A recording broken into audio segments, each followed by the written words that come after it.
Bonjour, bienvenue dans le 15h30. Nous sommes aujourd'hui mardi le 20 mars. Nous débutons avec le printemps, beau soleil à l'extérieur. Un peu froid par contre, mais le soleil est là, alors ça achève, on devrait avoir de belles températures et possiblement, par contre, je pense pas qu'on ait cette belle température-là sur le marché boursier. C'est quand même, ça bouge beaucoup et je peux vous dire que là, je mets la table aujourd'hui. Jeudi, on va peut-être y aller un peu plus, excusez-moi. Jeudi, on va y aller un peu plus en profondeur. Mais pour l'instant, on va regarder là, les baisses qu'on a eues et forcément, on ne peut pas débuter sans vous parler de Facebook, naturellement. Alors, Facebook, voyez-vous, il est sorti, je vous avais mis, on en parle régulièrement ici, et je vous avais mis, il y avait un triangle, alors il est sorti, et aujourd'hui, il est sorti en dessous de sa moyenne mobile 200 jours. C'est sûr, les nouvelles sont pas bonnes avec tout ce qui se passe, là. Alors, mais moi, la question que je me pose sur Facebook, ça sera quoi l'impact présentement de la divulgation apparemment qu'il y aurait plein d'informations qui seraient sorties hors de Facebook, là, nos informations à nous, et ça sera quoi l'impact sur les revenus de publicité? Parce que, vous savez, les rendements, les revenus, c'est le nerf de la guerre. Alors, moi, c'est ce que je regarde. Je suis baissière sur le titre présentement. C'est pas rien de catastrophique, c'est une correction normale, là, mais c'est sûr que ce qu'on voit présentement, là, je peux vous dire que ça amplifie présentement là, les perspectives à long terme de Facebook. Alors moi, j'ai hâte de voir est-ce que les gens vont diminuer la publicité sur Facebook. Alors, c'est ce qu'on va voir d'ici. Ça va nous prendre pas seulement 2 trimestres, là, mais s'il y a une chute drastique des revenus, dites-vous bien que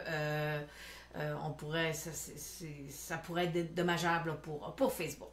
Alors, on va aller voir le Dow Jones. Le Dow Jones, j'avais un point pivot à 24 800. Vous savez que j'ai un groupe privé Facebook. Vous allez, lorsque je vais vous mettre le lien en dessous de la vidéo ou au-dessus de la vidéo. Je vais vous mettre le lien parce que je vais aller des fois un peu plus pointu. OK? Et sur ce groupe Facebook-là, on a des règles. Ça veut dire que vous pouvez venir déposer un graphique et venir poser des questions ou venir ajouter des choses sur un graphique. Mais la base, on doit avoir un graphique pour... vous ne pouvez pas venir dire, Lynn, qu'est-ce que tu penses de Air Canada, par exemple? OK? Non, c'est pas ça. Alors, on va avoir du contenu technique. C'est le but pour être capable d'aller chercher des fois, là, augmenter votre apprentissage. C'est ça. Alors, j'avais mis sur Facebook hier que j'avais, pour hier matin, que j'avais un point pivot de 24 800. Il l'a cassé, il est revenu. Et à un moment donné, hier soir, je disais, on a un beau repli aujourd'hui. Effectivement, on avait un beau petit support, il est revenu. Alors, excusez-moi, le Dow Jones, selon moi, là, on est entre on a toujours le 25 000 points. Et on a le 24 000 environ, 24 500 là. OK? Alors, c'est présentement vers ça qui va se transiger là, pour l'instant. Et vous comprenez qu'on a de la misère. Le marché ne veut pas descendre. Pourquoi? Parce que lorsqu'on a un repli, c'est des points d'entrée, les gens reviennent. Alors, pour l'instant, on n'a pas tout à fait d'indicateurs qui sont négatifs. Cependant, pour les clients d'Analystech, je vous ai mis mon titre baromètre sur Analystech ce matin. Je vais vous le présenter jeudi, là, lorsqu'on va faire un survol là, du marché. Alors, jeudi, je vais vous le présenter. Mais pour les clients d'Analystech, vous l'avez. Alors, présentement, le Dow Jones est en hausse de 152 points, 24 769. Et le marché canadien est en hausse de 37 points à 15 626. Bon, alors, on va aller voir un peu qu'est-ce que le pétrole fait. Un peu triangle sur le pétrole et on va aller voir aussi qu'est-ce que l'or fait. Alors, voyez-vous, c'est un bouge en sens contraire de l'autre. Alors, on va aller voir, vous voyez là, pour l'instant, c'est aussi, j'avais mis de ça 2 semaines, j'avais un triangle, puis j'avais moins 3000, plus 3000, mais étant donné qu'il est sorti très loin, qu'il est sorti dans son apex, à ce moment-là, ma cible est invalidée. Alors, pour l'instant, on va aller chercher le 23 000, 23 500, là, le repli pourrait être là, ça veut dire, il pourrait venir retester son bas qu'il nous a fait en février. Alors, allons voir le TSX. Le TSX, voyez-vous, c'était moyenne mobile, elle est plate. Alors, par contre, si on regarde, c'est un triangle. Alors, et présentement, écoutez, là, il y a des triangles partout. Ce qui dit triangle, dit c'est des indécisions. Là, OK? Alors, le marché est indécis. Alors, il faut faire attention. Alors, pour l'instant, là, on est toujours, je ne suis pas haussière, je ne suis pas baissière, là, mais faut être prudent avec le marché canadien. On va débuter avec l'or, avec le pétrole, parce que j'ai une question qui m'emmène sur le pétrole. Alors aujourd'hui, mon pétrole a sorti hors de son triangle. Je vous l'avais mis la semaine passée. Je vous disais, on était dans un triangle, et là, il est sorti hors de son triangle. Bon, très agréable. Cependant, les titres ne sont pas là. Alors allons voir maintenant. Je vais aller voir le TSX de l'énergie. OK? Alors, on voit très bien mon TSX de l'énergie. Je suis en dessous de ma moyenne mobile 200 jours.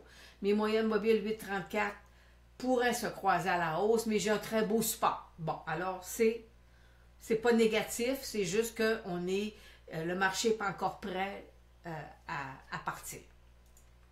Je vais vous mettre son ETF, le XG. Alors, voyez-vous, on est à peu près là, c'est exactement la même affaire. On voit qu'il n'y a pas beaucoup de volume. Par contre, aujourd'hui, là, même si mon titre sort hors de même si mon indice sort hors de mon triangle, le volume n'est pas là. Alors, j'ai besoin de volume. OK? Alors, présentement, le marché est comme un peu encore c'est une petite réserve. Là. Il n'est pas encore en train de partir.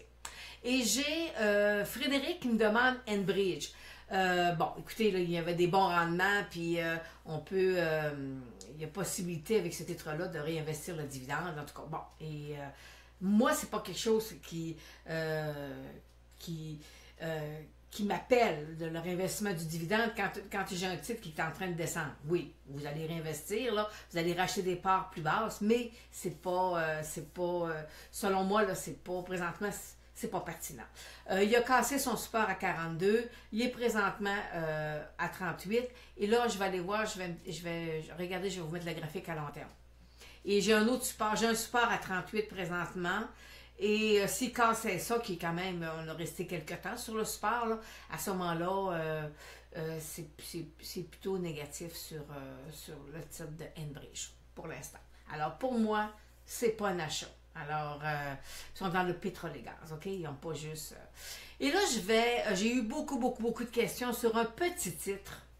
En bas de 20 sous, OK, qui est à 19,20, qui glisse, et avec énormément de volume. Et là, je vous mets, le symbole, c'est NVCN sur la bourse de Toronto. Ce titre-là aussi se transige sur le marché américain, avec énormément de volume, et trop de volume.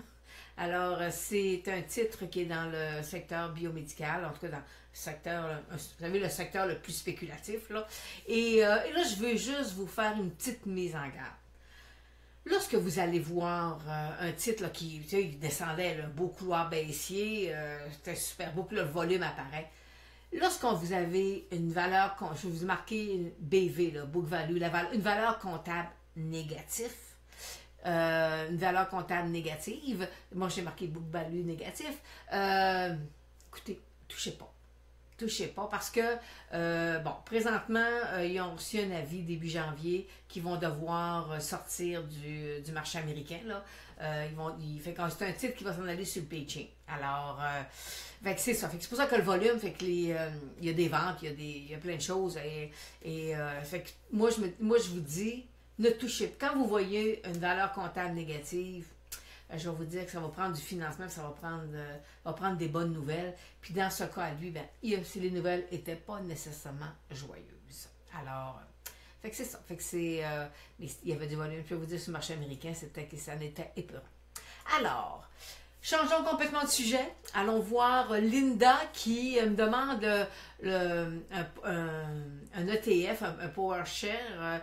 Le symbole, c'est UUP, c'est le USD Bull. Alors, et là, Linda me dit, Lynn, est-ce que tu le vois à la hausse ou à la baisse? Alors, fait que moi, vous savez, je suis haussière sur le dollar canadien et l'euro, et je suis baissière sur le panier de devises là, sur le marché américain. Alors, fait on va aller voir le graphique du dollar US.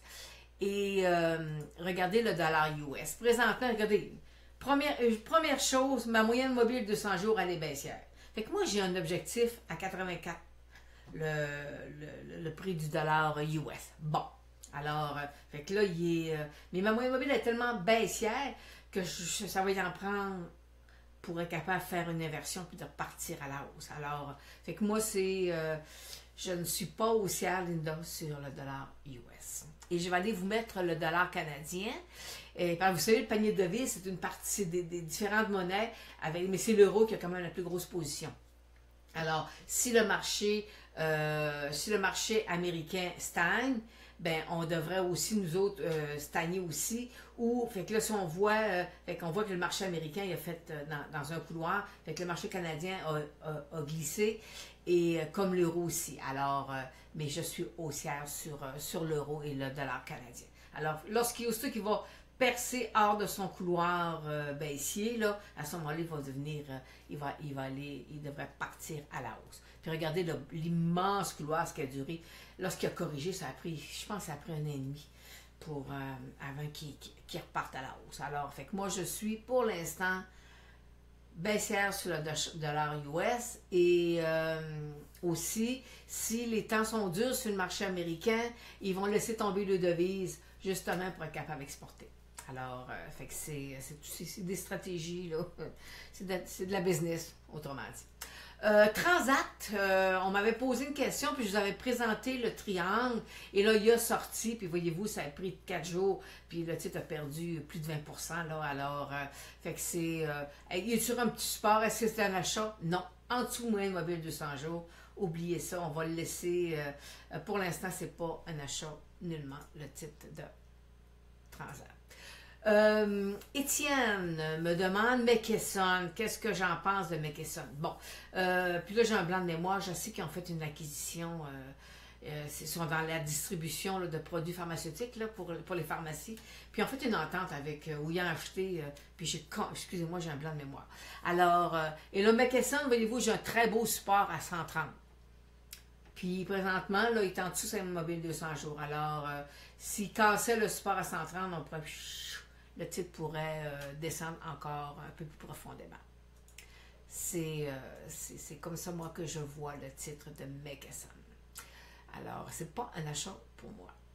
Puis je peux vous dire que présentement, il n'y a pas beaucoup d'achats, là. On a plein de titres qui nous font des petites baisses, puis ils rebondissent, puis mais jeudi, on va parler un peu plus jeudi du marché américain, parce que moi, vous savez, j'aime, dans le marché américain, j'analyse le Dow Jones. Moi, j'utilise le Dow Jones comme indice de référence. Pourquoi? Parce que j'ai 30 titres à examiner. Alors, jeudi, je vais vous faire un survol des 30 titres, puis pour vous dire où il y en a combien qui sont encore haussiers, il y en a combien qui sont présentement en accumulation, puis il y en a combien qui sont baissiers avec des confirmations de cibles baissières. Alors, jeudi, on devrait avoir, là, je vais vous faire un bon topo là-dessus. Alors, allons voir l'or. Ben écoutez, là, on est à 1309. Il est sur mon support. S'il casse, oubliez ça, le secteur descend. J'examinais le titre de Barrick Gold, puis ils sont tous sous faiblesse. Le HUI, l'indice qui comprend plein de titres américains, lui aussi, c'est pas boule, là. OK? C'est pas aussi, pas pantoute, là. Alors, fait qu'on attend. on va attendre voir qu'est-ce que l'art va nous faire.